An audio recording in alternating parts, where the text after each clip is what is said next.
professor Johnny Almeida, do Promove Mulheres Advogadas da OAB São Paulo, e nós continuamos com a professora pós-doutora Isabela Paranaguá, que vai falar um pouquinho mais, Isabela, como que funciona o escritório boutique. Eu fiquei interessada nisso. Joia, Dione, o escritório boutique, ele é um escritório que geralmente tem um número menor de advogados, é um escritório em que, por conta disso, tem uma intimidade até maior entre aqueles que lá estão. Hoje em dia, nós podemos colocar o híbrido em tudo, então é um escritório que tem uma movimentação em que pode ser presencial, virtual, tem dias que são totalmente virtuais ou híbrido, alguns estão lá, outros estão em casa. E a característica maior mesmo do escritório boutique é uma advocacia altamente nichada, altamente especializada. Eu só trabalho nesta área, por exemplo, eu sou expert em família e sucessões. Então, meu escritório é boutique em família e sucessões. É um trato diferente com esse tipo de clientela. Nunca vai ser uma advocacia em que as peças vão ser generalistas. É uma advocacia que eu vou construir, como eu gosto de falar. Não tem copia e cola, não tem recorte e cola. E a inteligência artificial, como eu estava falando no outro bloco, ela pode até auxiliar, mas o esboço dela continuará sendo um esboço, porque a parte intelectual do advogado desse escritório boutique é que vai construir aquela tese. São teses que são construídas dentro dos aspectos pessoais daquela família. Eu estou aqui falando no caso do direito de família, que tem essa característica, esse tipo de escritório. É por isso até, Dione, que a maioria dos escritórios grandes, eles não têm a área de família. Eles terceirizam a área de família e contratam estes escritórios boutiques, que estão num número que não é tão grande no Brasil, e eles constroem a autoridade. Por exemplo, eu sou do Nordeste, existem poucos escritórios boutique. Conta pra gente de qual cidade você é, Isso. E se é uma cidade grande, uma cidade pequena, para que as mulheres advogadas elas consigam dimensionar, olha, dá para eu fazer um escritório boutique, eu conseguiria prestar serviço para outros escritórios, eu conseguiria trabalhar online com outras clientes de outros estados. Você está numa cidade pequena, grande? Como é isso? Eu sou da capital, a capital, eu acredito que hoje está com a Grande Teresina 1.200.000 habitantes, posso estar errada, mas é por aí. E Teresina é uma cidade que nós chamamos de a menina dos olhos do Nordeste. Então, tudo que você toca e faz com inteligência, competência e trabalho, é uma cidade que está em plena ascensão.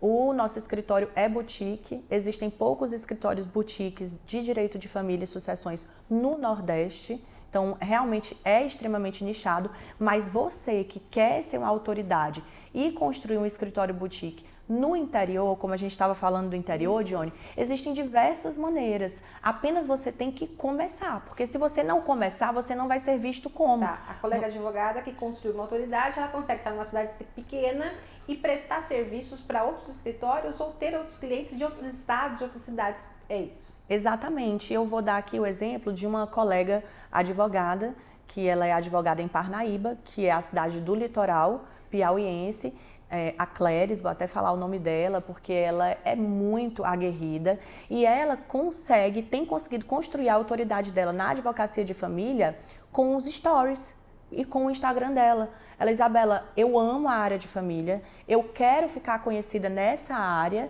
na minha cidade, eu trabalho e eu estudo essa área e eu estou utilizando o Instagram para isso. Então, ela faz comentários de casos quentes da internet, de assuntos quentes. Legal. E eu tenho acompanhado o Instagram dela e ela está subindo de visualização. E aquilo dá e gera uma clientela para ela, além da clientela que a gente consegue formalmente. Porque aí, informalmente, através da construção de autoridade dela no Instagram. Olha que interessante. E Parnaíba nem é uma cidade tão pequena assim, mas é uma cidade do interior em que as pessoas também têm dificuldade de super nichar. E ela está construindo a autoridade dela. Tem pessoas que não têm ainda condição de ter o seu escritório físico, mas eu tenho várias amigas do direito de família que são excelentes no que fazem, têm estabilidade financeira e elas não possuem escritório físico de direito de família. Elas atendem totalmente online. Quando elas precisam atender presencial, elas reservam um espaço no coworking e elas reservam uma outra sala ou fazem aluguel de sala em parceria. Isso tem bastante. Aqui em São Paulo isso já tinha muito isso porque é uma grande cidade, é uma metrópole. Então já tinha muito isso. A UB São Paulo ela investiu em coworking. Exatamente. A UB São Paulo ela investiu num projeto, num programa que é a sua anuidade de volta, ou seja, você paga a sua anuidade e você pode fazer cursos pela ESA. E quando você fala, olha, você pode estar em qualquer cidade e você pode desenvolver um trabalho, essa garota que está lá no Instagram fazendo os stories, é perfeitamente possível que ela vá dar uma entrevista, no caso... Ela vai ser chamada, porque aquilo, naquele núcleo, daquele ambiente, daquela cidade, ela começa a ser vista. E aí você também vai construindo, eu acho isso incrível da rede social, você vai construindo a sua persona e as pessoas que vão se identificar. Tem pessoas que vão se identificar com você, com o seu dia a dia, porque só a Dione é a Dione, só a Isabela é a Isabela. Poxa, legal, a advogada tá postando todo dia, ela gosta de corrida, eu também gosto de corrida. E aí todo dia você vai acompanhando o dia a dia. Isso daí é um storytelling, é uma história da vida curtinha, porque são recortes, mas isso gera identificação emocional. E as pessoas se conectam a esse emocional. E as pessoas também te contratam por isso. Pessoas exatamente. Pessoas e lá os stories da sua corrida não diz absolutamente nada além do que você quer dizer. Assim, não está colocando a sua vida exposta. E a pessoa, exatamente, Dione, a pessoa não te contrata apenas pelo teu currículo. Ela não te contrata. Às vezes, ela até valoriza que você tem um diploma na parede, mas só ele, por si só, não vai resolver a dor da vida dela. O que ela está levando para você resolver. Ela quer saber se você é capaz de resolver o problema dela. E é isso que você tem que oferecer, a solução. Para isso você tem que ter altas habilidades. Eu digo que o advogado tem que ter altas habilidades, amplas. Eu faço uma advocacia e eu busco, não é que eu faço exclusivamente, tá? Mas eu procuro, assim, eu quero construir uma carreira advogando para mulheres. E é excelente, muito artesanal e nós temos aí clientes com assédio, gerentes que não eram gerentes, esvaziamento de função, aquele assédio 5.0 que é muito mais refinado, que muitas vezes a cliente não percebe que foi assediada, que foi discriminada durante todo o contrato de trabalho, por exemplo. Sim. E é uma advocacia que é diferenciada no sentido que, por mais que nenhuma advocacia trabalhista tenha lá copia e cola, não dá para fazer, ela tem uma perspectiva que demanda um pouco mais de tempo. Eu acredito que quando você falou que o seu escritório é boutique, que esse atendimento também, esse primeiro atendimento, ele é um padrão boutique, né? Porque a gente está falando, quando a gente pensa em boutique, a gente pensa naquela coisa menor, um tratamento diferenciado. E não que o prédio, que o local físico do escritório seja uma boutique com uma poltrona assinada por um designer renomado, não é isso. Mas o atendimento, ele é um atendimento padrão boutique, é isso? Exatamente.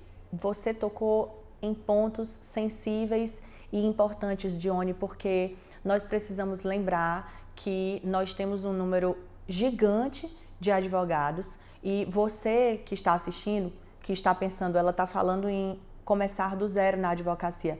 É claro que no início você não vai conseguir oferecer, às vezes não vai conseguir abrir um escritório físico, mas pode sonhar, vá em frente que o que você pensar e fizer por onde dá certo. Mas falando aqui de encantamento do boutique, o encantamento não precisa ser de uma cadeira assinada. Se no futuro próximo você já atingir a sua estabilidade e quiser comprar, tudo bem, aquilo ali é algo que vem do que é gratificante para você oferecer para o seu cliente e ter no seu escritório. Mas é encantar o cliente. E o encantamento pode ser com simples coisas e gestos que você faz, entendeu? É de eu vou aqui dar um exemplo simples, é de oferecer um cafezinho, mas com um biscoitinho com a logo do seu escritório.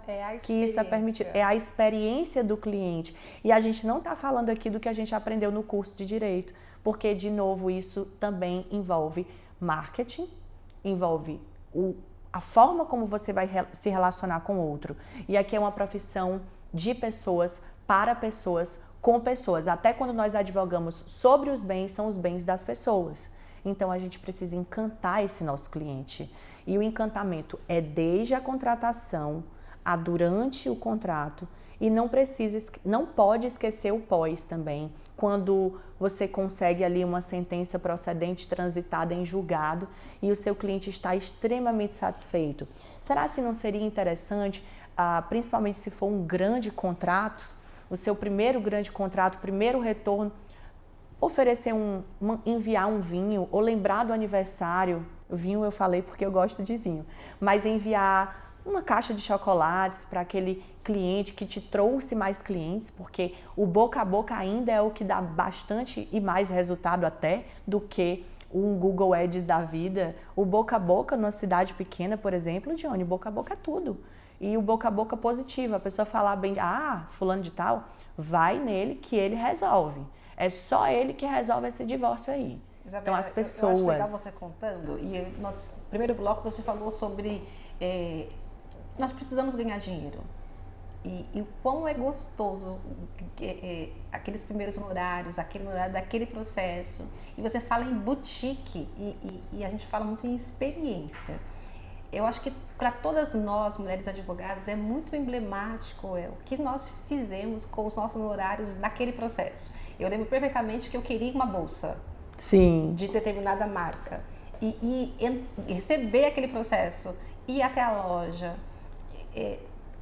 sentar naquela loja cheirosa, tomar água naquele copo. Se dá um presente. Mas aquilo foi uma experiência. E não era só sobre a bolsa. Era sobre a experiência que envolvia o comprar aquela bolsa. Sim. E quando você fala, a casa são os bens de pessoas, mas mais que isso, não são só os bens de pessoas.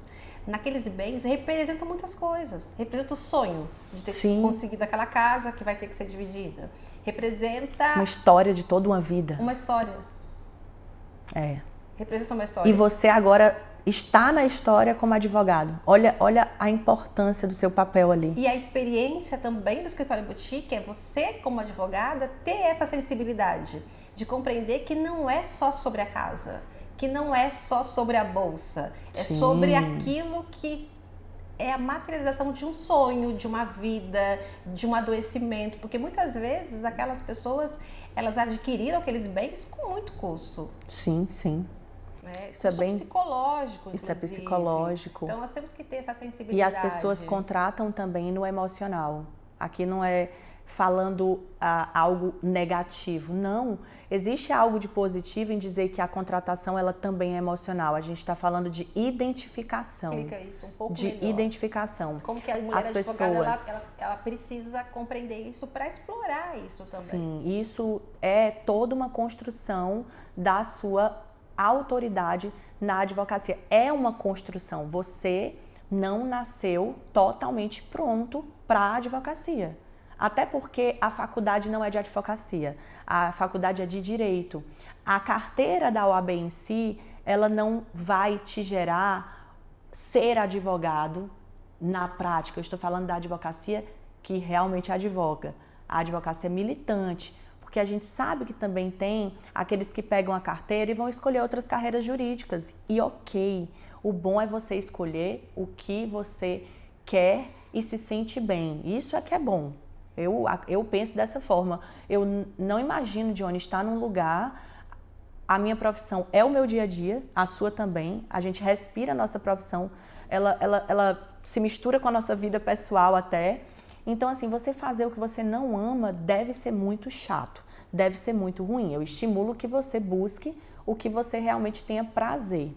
Quando você fala de conexão, que as pessoas, elas contratam com emoção, como que é essa parte da sua advocacia? Como é a Isabela Paranaguá, advogada, nessa parte contratada em razão da emoção?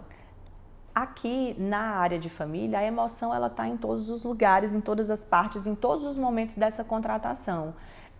A cliente ou o cliente te contratam neste extremo emocional dele, o que é que você precisa dar em troca? Você precisa dar estabilidade emocional, que hoje é um assunto da vez também na advocacia. Apenas 14% dos advogados fazem terapia, Dione, e você está advogando novamente para pessoas. E imagina na área de família e sucessões, que você vai trabalhar com um olhar de psicanálise. Então você tem que ter estabilidade emocional para poder mostrar para aquele cliente que, além dessa estabilidade que você vai dar para ele ao longo da contratação, você vai dar o melhor conhecimento na habilidade prática.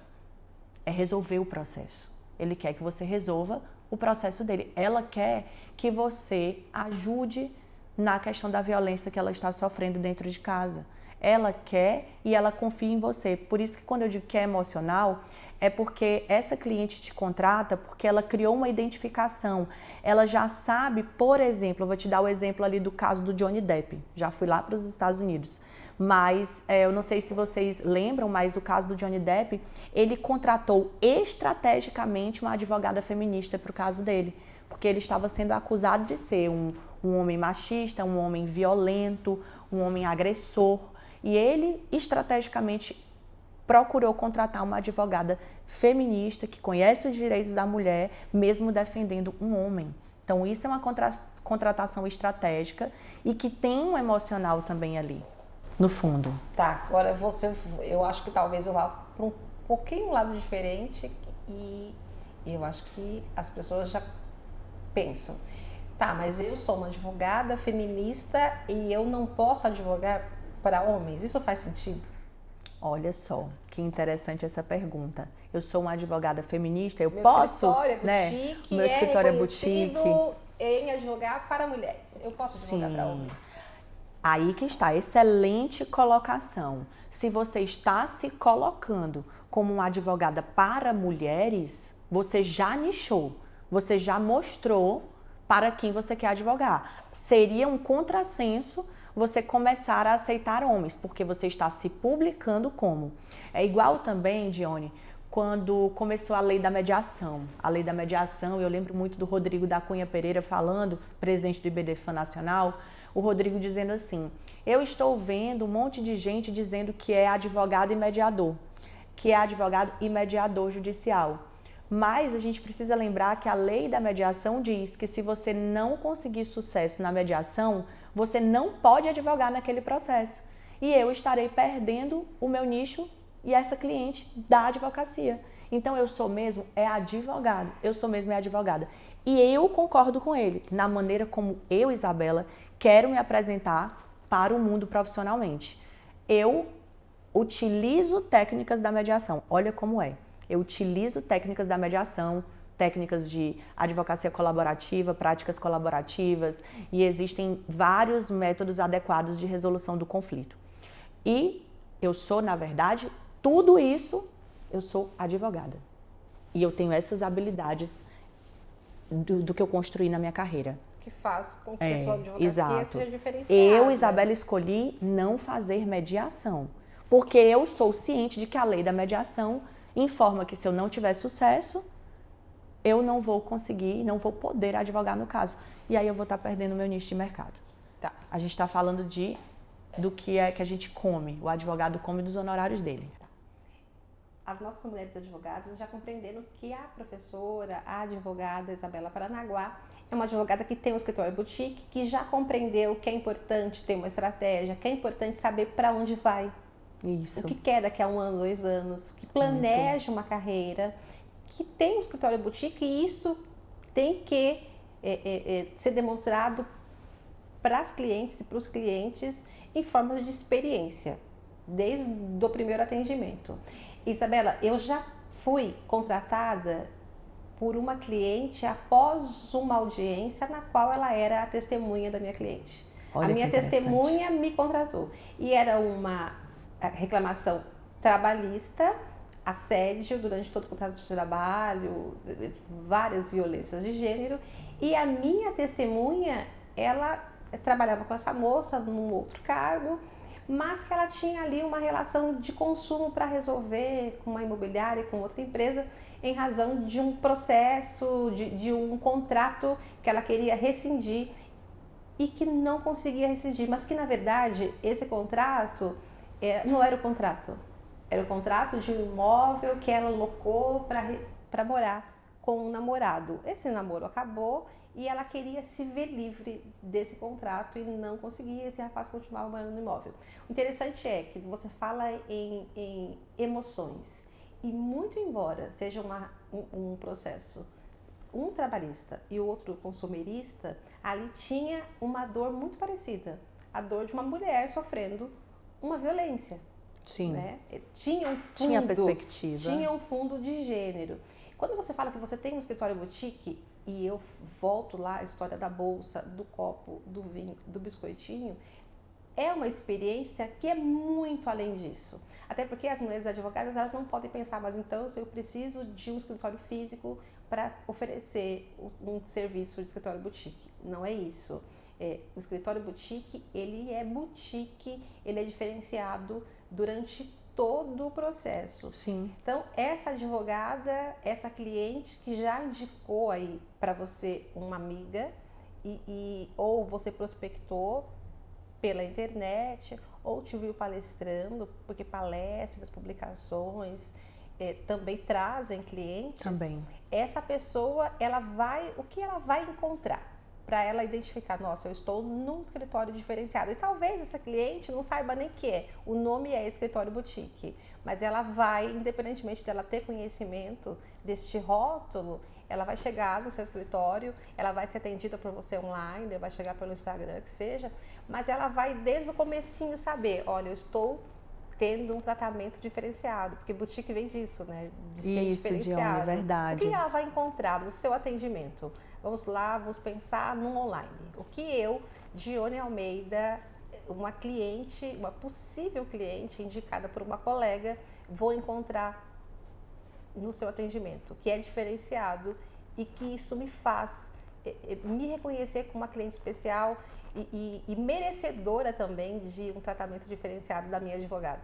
Olha, é muito bom falar sobre isso, porque antes de tudo, isso também é saber gerir um escritório de advocacia. Isso é gestão ágil de escritório de advocacia. Então, essa experiência do presencial, que pode ser feita de diversas formas e que algumas só existem no presencial, como oferecer um cappuccino com um chantilly, que é aquele encantamento de você envolver o cliente ali naquela sala de atendimento para ele se sentir bem. E o cliente de direito de família, geralmente ele vai chorar em algum momento da consulta, e você ter ali a preparação, você se preparar para receber. Isso está muito além do curso de direito. Isso, a experiência da vida e da maturidade profissional, ela vai te dando, e você, por isso que a gente falou aqui no começo que precisa se aprimorar, Dione. E esse aprimoramento do advogado e da advogada, ele é de amplas habilidades. Nós, advogados, temos que ter amplas habilidades. Há habilidades emocionais. A gente estava falando aqui nos bastidores de como é importante o advogado e a advogada se cuidarem. Eu falei aqui o dado estatístico de 14%.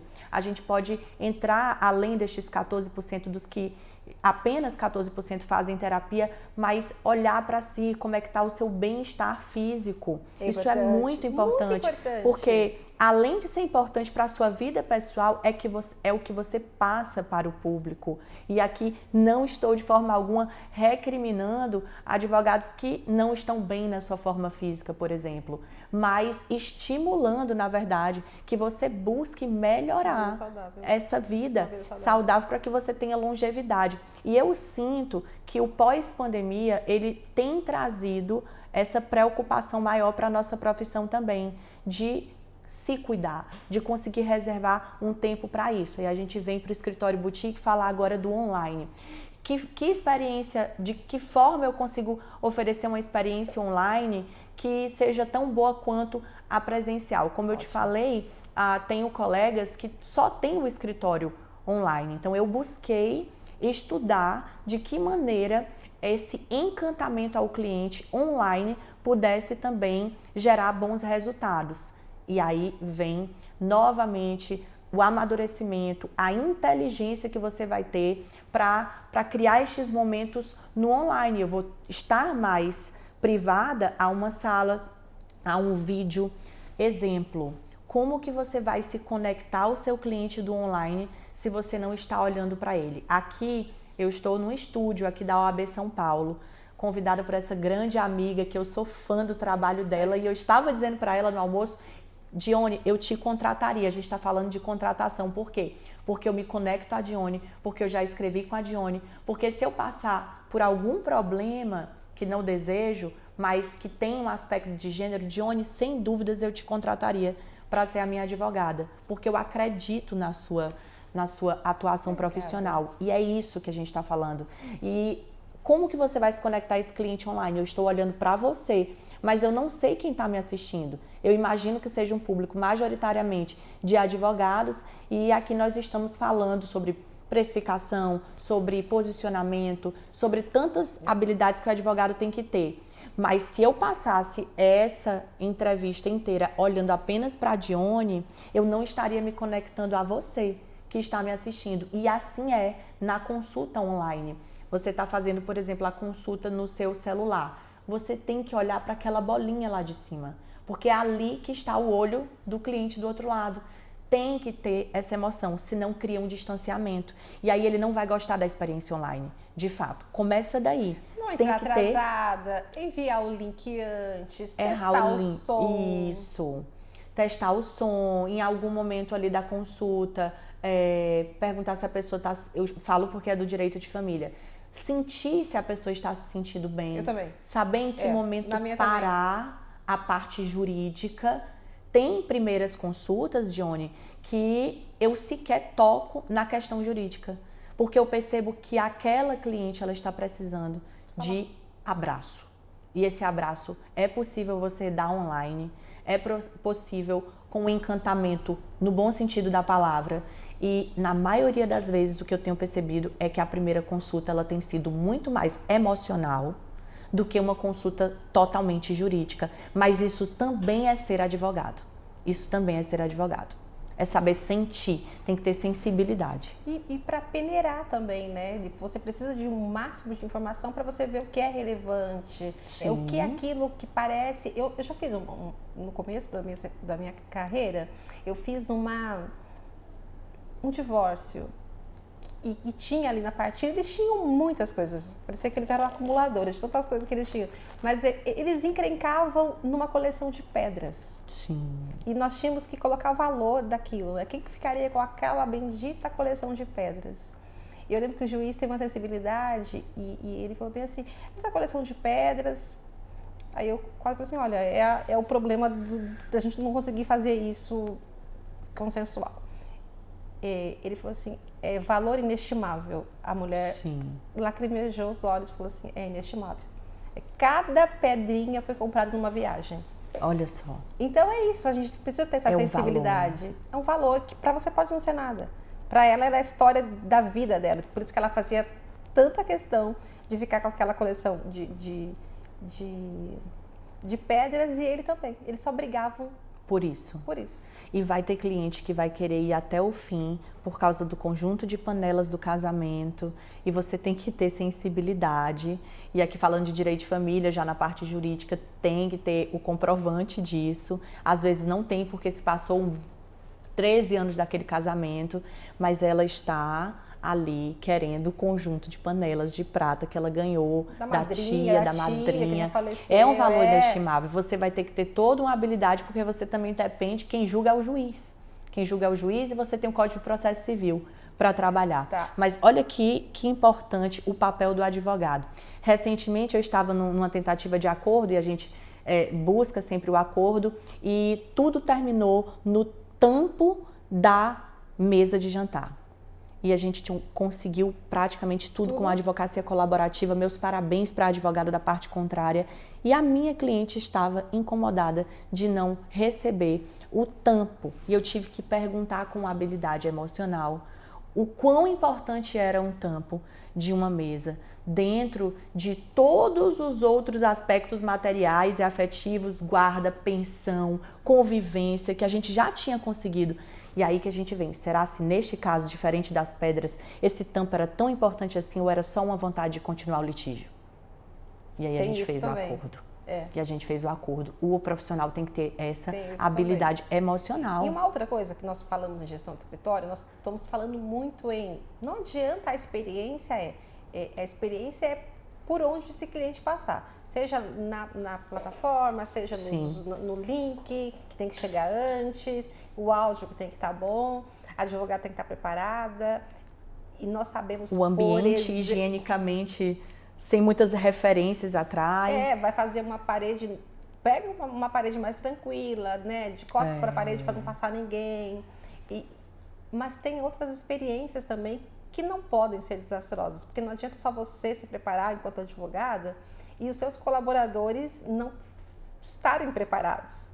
Você Verdade, Dione. Treina a sua equipe, por exemplo, a recepção, a recepcionista, aquela pessoa que vai ter contato com o seu cliente. Como que vocês fazem isso nesse escritório boutique? Sim, Dione, é extremamente importante ter uma padronização dentro do que nós pregamos no nosso escritório, que é um respeito à diversidade. E principalmente porque são pessoas totalmente diferentes, com experiências de vida totalmente diferentes, e não adianta, é o seu escritório, não é a Isabela que é advogada boutique, é o escritório. O escritório, então, a marca, o escritório. Por mais que nós estejamos ali entre amigas ou só entre sócios, porque nem necessariamente a sociedade tem que ser estabelecida só com amigos, porque eu tenho amigos maravilhosos com quem eu não teria uma sociedade, nem uma parceria, por várias razões.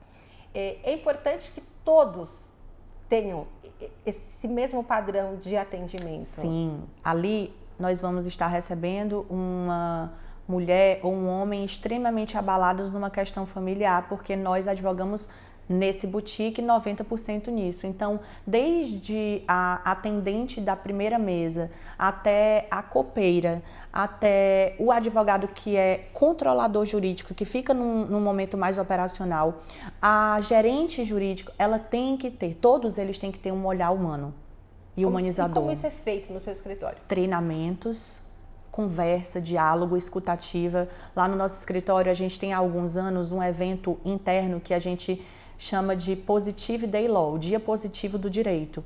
E eu gosto muito do Positive Day Law, toda vez tem uma camisa que a gente pode usar e geralmente a gente usa nas sextas-feiras porque a gente liberou, sexta-feira vai do jeito que quiser, dentro do que é bom senso, né? Então eu gosto de tênis, mais ali, com um jeito mais ali descontraído. E o Positive Day Law nós instituímos porque nós nos preocupamos também com a saúde emocional do nosso colaborador, daqueles que trabalham com a gente. Então, Dione, a gente já levou fisioterapeutas, psicólogas, pessoas que são de medicina holística, terapias alternativas, para tentar ali, gente, pós-pandemia.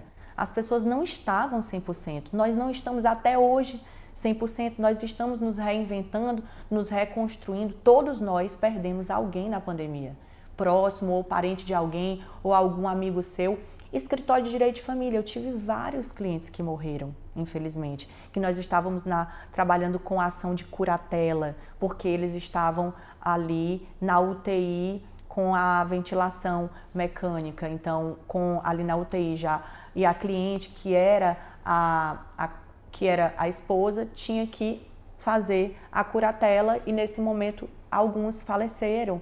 Então, da pandemia para cá, o escritório de família, ele teve que estudar ainda mais esse aspecto emocional. Cada dia mais a gente está falando desse emocional, porque quem trabalha com direito de família precisa estudar psicanálise.